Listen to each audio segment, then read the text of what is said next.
Hello everybody, this is Cam Shea, and I'm joined by... Luke Riley. Hi Luke, how are you doing? Good, man. Happy to be back. Yeah, totally. It's Tacho Tuesday, baby. Yeah, it's been a few weeks, unfortunately, on account of me being on holiday. Yeah, on account of... And you being on holiday. And we just don't... We love doing a disservice to our audience. Yes. It gives us a kinky thrill. Oh wow, I just admitted way too much. So what we're looking at here, Luke, is Sega Rally. Now, depending on where you live, if you were sitting in America right now, it would say Sega Rally Revo. Revo, yes. To mean revolution, but it's really kind of a reboot. It was a reboot for the series. This is a game that came out on PC, PS3, and 360, as well as I think PSP. But let's not worry about that version, because obviously the main ticket version were the console versions of the PC. And this was Sega's attempt to bring their Rally franchise kind of back into the public consciousness. Yep. Oddly enough, for such a well-known series, there haven't really been that many Sega Rally games over the years. That's true. I mean, you had like Sega Rally Championship, obviously, in the arcades in the mid-90s. And then we had Sega Rally 2 in the late 90s, which was arcade and Dreamcast. There was a Japan... That was my jam. Yeah? Too. Yeah. Yeah, it was a good That game. was my era. That was when I was actually of an age to visit an arcade by myself. Yeah, right. Had some money. You had the money. Had the money. I just never had the money for arcade games. It was so sad. I never had enough money. Yeah. I had enough for one go. There was a Japan and South Korea only release called Sega Rally 2006. Japan and South Korea only. Yeah. How, yeah, and it was a completely different team as well that made the game. So yeah, like not that many Sega Rally games, and then fast forward to 2007, and I guess racing games are pretty big business, and Sega felt that it was time to bring it back. So they actually tasked a brand new British studio, Sega Racing Studio, which was created to build AAA racing games for Sega. So what that was kind of saying, and obviously, there's some real heritage there from places like Codemasters. Yep. A number of Criterion, a number of high-profile UK studios had people from those studios had come across to this new one. The country is full of them. Exactly. So it was Sega kind of saying our racing games are a really important part of our heritage. We need to kind of bring them back, but we're going to entrust the Western developer with doing that, and bring a different kind of sensibility to things, and we'll see what happens. And ultimately, it didn't work out in any way, because this was the studio's essentially first and last game. It was created in tandem with Sega Rally 3 for arcades, so that technically was their last game. But that came out after the studio was disbanded. This game came out. Man, that's heartbreaking. It's full on. This game came out in late 2007. And then in April 2008, Sega closed the studio. And then Sega Rally 3 didn't come into arcades until like June or something like that. All right. So, and it's particularly baffling because this is a superb game. Yeah. I really, really like this game. It's got problems, and we'll get to some of those. But coming back to this game, it is still so much fun. And I know 2007 is not really that long ago. Yeah. It's not quite the same as when we're replaying games from the... Like 1998 or something. Yeah, or no, but I mean, it's a while ago, though. It's a while. Yeah, it is a while ago. It's touching 8 years. Yeah. Yeah. But I think that, that's maybe not getting ahead of ourselves too much, but there's two reasons why this game and the studio failed. Yeah. The first was just the climate of games development in the UK in general at the time. Sega Racing Studio was the first of several really high-profile studios over the next 3 years to close. Yeah. So you had the likes of let's see here, Free Radical, Bizarre Creations, Real Time Worlds. Yeah. Bunch of studios that were kind of industry mainstays. But I think the other thing is that this was a time when people expected a lot more from racing games. It's not like Ridge Racer, where you could release a game with a single course and people would be so wowed by it on a technical level that they'd pay full price for it. So the studio really made an attempt to flesh this game out and give it at least the feel of a lot of content. But the problem is that because it's Sega Rally, I think people's kind of impressions of it are it's an arcade experience, you know. So they had kind of that mental hurdle to get over to convince people to buy it. But then when you actually dig into what this game is, it just doesn't have the substance that it appears to. So it's kind of in this middle ground between, you know, because this was the time that, you know, games like Project Gotham Racing, Forza were really big, Burnout Paradise was just around the corner. Things had really changed in the racing genre. Yeah.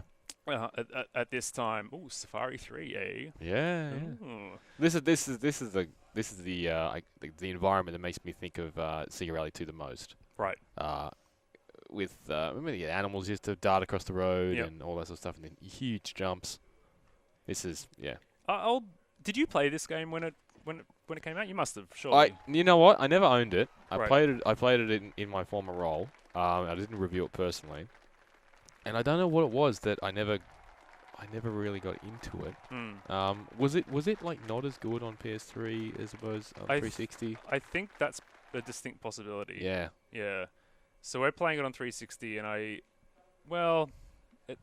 that time, 360 tended to have the better versions of the platform. They did, yeah. And at that time, I was kind of dedicated to PS3 on account of my role. But yeah, no, I just never got into it. But I guess I probably ought to have. Yeah, it's really good. Yeah. I mean, I know arcade games they have to be really good for me to get involved. Yeah. I think you'd find that maybe the way the game's structured would provide a good challenge for you, because essentially there's three kind of broad classes that the courses are kind of divided into. So, you know, and then they're associated with the different car types. So you had Premier, which is like four-wheel drive cars, Modify, which were two-wheel drive and Super 2000, and Master, which were classic rally cars. Classic ones, yeah. These ones feel like the current cars of their day, Yeah, that's right. Yeah, that's right. So that basically means that the Premier class, they're very accessible, quite kind of light, quite easy to come to grips with. But you know, the more classic cars or the two-wheel drive cars are a lot heavier and take a bit more nuance. But the AI does offer some pretty stiff competition. Yeah. I'm noticing that now. We should mention that I am driving. That's correct. Yes. Sorry, we should have pointed out the head. So when I asked, "Have you played this game before?" that has a direct impact on the quality of what you're looking at. I have now. Woo! So how do you change view? I think it's left bumper. There we go. But why you would want to be in anything other than first person or bonnet, I have no idea. Well, you know what I say about rally games. Sometimes, for arcade rally games particularly, I like to see that power slides. Right. See, I just like to feel the speed. lack of traction. I love first person perspective or bonnet in this game. I think it's got such a strong kind of impact. It does have a good sense of speed. Yeah, big time. So before we kind of get into the structure of the game, because we'll take a look at that when we back out to the menu. One thing I kind of want to point out here is the deformable terrain. Yes. Because MotorStorm was around at this time, but there weren't many games doing this style of deformable terrain, and I think it looks fantastic, particularly when you're talking about muddier sections of the course. You can really see the path ahead getting torn up and mud's flying, and the team made an effort to ensure this wasn't just a aesthetic thing either. Yeah, you can feel it. You can feel it in the vibrations and in the response of the car, but also you know, if you're driving on like a section that's been really flattened down, you'll have theoretically better traction, so you have a high top speed. So there's kind of a sense of using the racing line, getting a bit of extra speed I guess you get faster each lap. Yeah, right. I think that tech you stands definitely up feel really driving well. in the grooves is different. It's kind of smoother. Oh, good grief. There we go. So we're going to jump out once this race is over. Yep. I think we're on the last lap now. Because my favorite settings, there's five terrain types in the game. And so that's like Alpine, Tropical. Mm-hmm. Let's see, what else we got here? Sorry, I'm just gonna try. There's the ice and... Yeah, Safari, Alpine, Canyon, Tropical, and Arctic. Arctic, yeah, right. So we're gonna we're gonna do Tropical. Yep. And then we'll do an Alpine course because I reckon they're the ones that really showcase the visual splendor of this game the best. They're the ones that really jump out at me as because this game to me feels like that. It's hard to put your finger on it, but it's like a almost hyper real kind of arcade vibe going on. Oh, Luke. I know. I'm actually going to come last. Well, to be fair, the AI is set to medium. And this game starts out very accessible and very straightforward, but it does not actually take that long to get quite challenging. And that is actually one of my major complaints with it. Yep. So let's hop back to the menu screen. And just before we get there, I should just say that my 2007 save was completely intact. And I was building on it. And then, I connected the Xbox. I'd popped the game into... Well, I connected the Xbox to our Wi-Fi. And it said, hey, there's an update for this game. So I updated it. And I can no longer get to my old save. So we're basically on a clean install here. What a tragedy. Yes, it's ridiculous. So if you... So what are we doing? If you jump back out... Oh, out. Jump back out, and we'll just have a quick look to the left. The championship structure. Okay. Because when you drill down, so that's one of three, then go into that. Oh, go into this one, Yep. And then there's 3 sets of 3 within each of these. So if you kind of scroll through, I mean, there's a lot of content here. Yeah. But they're all built on essentially the 5 terrain types and a handful of courses for each, which you can race forwards and backwards. Yep.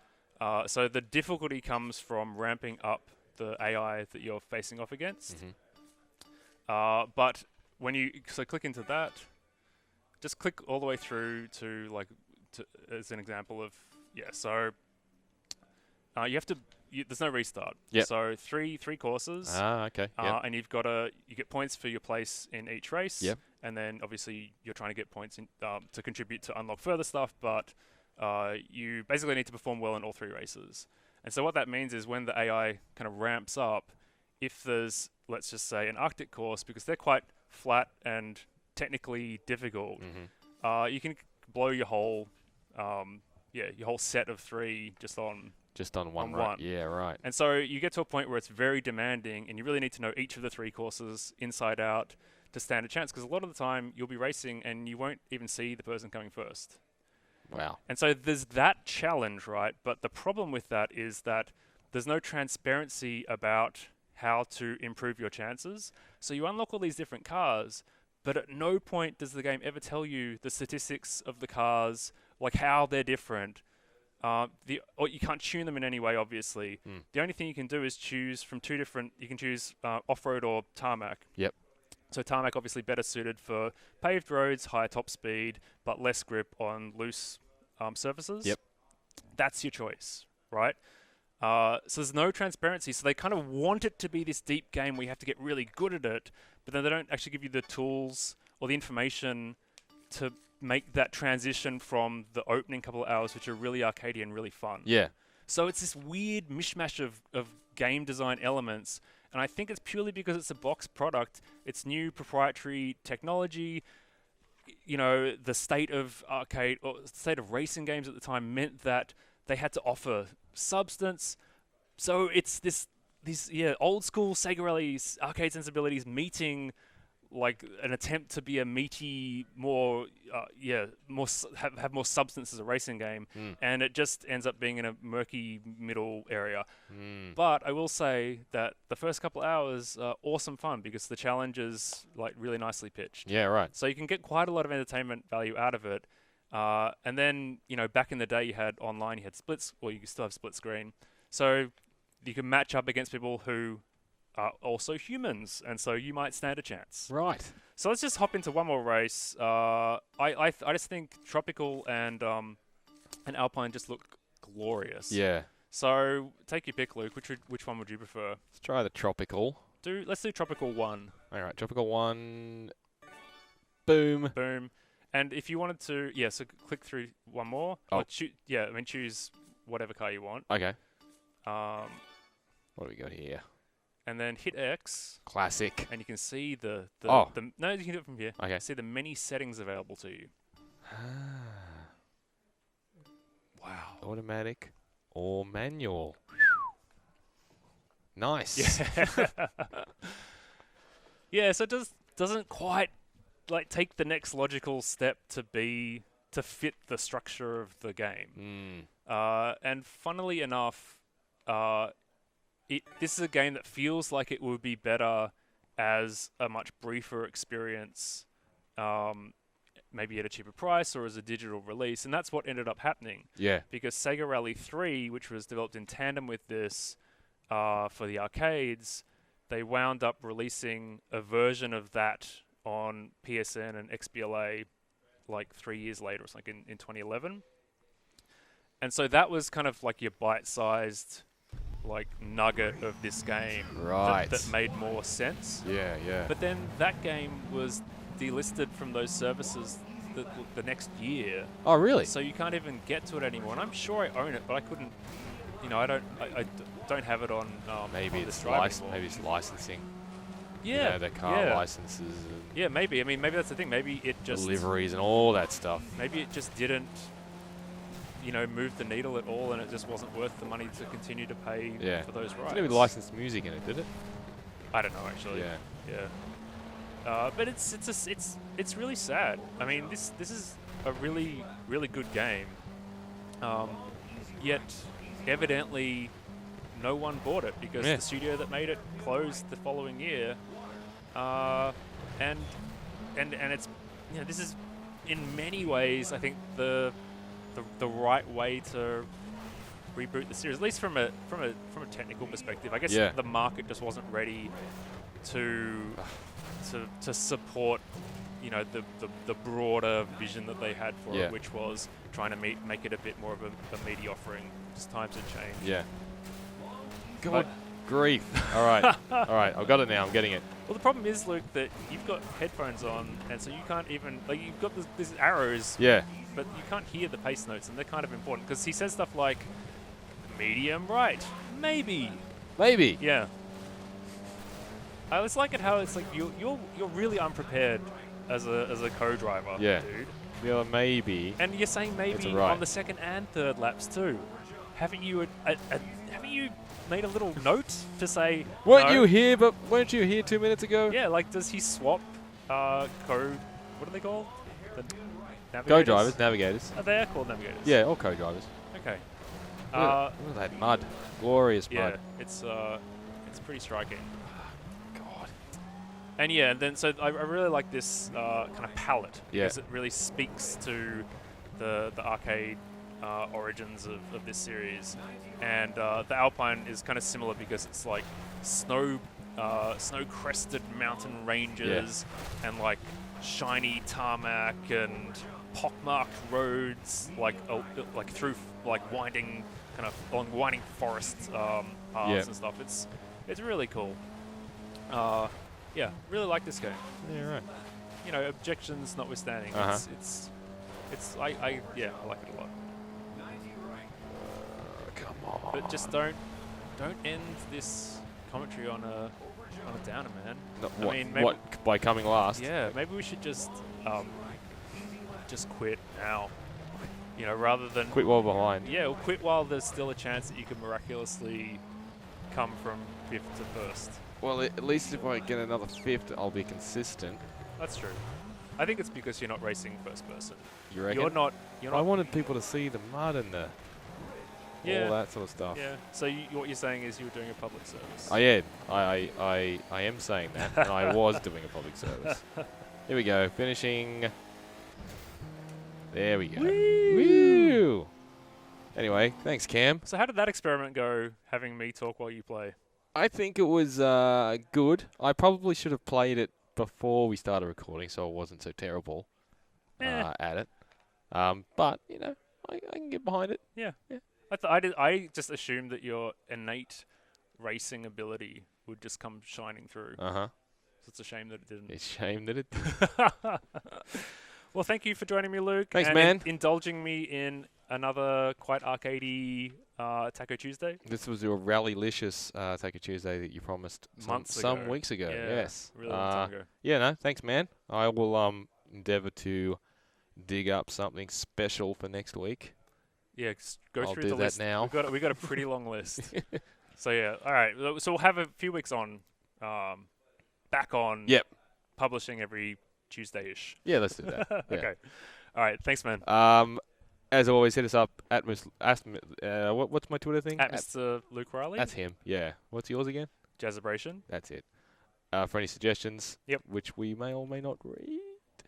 Yeah, no, we'll see them eventually. We will. Yeah, yeah. If you want to really make sure we get the suggestion immediately, send it to @LuceO'Brien. Is that her Twitter handle? Yes. And ask her to pass it on to us. Yeah, she will. She will. And All right, cheers. We'll have it within seconds. Bye. Bye.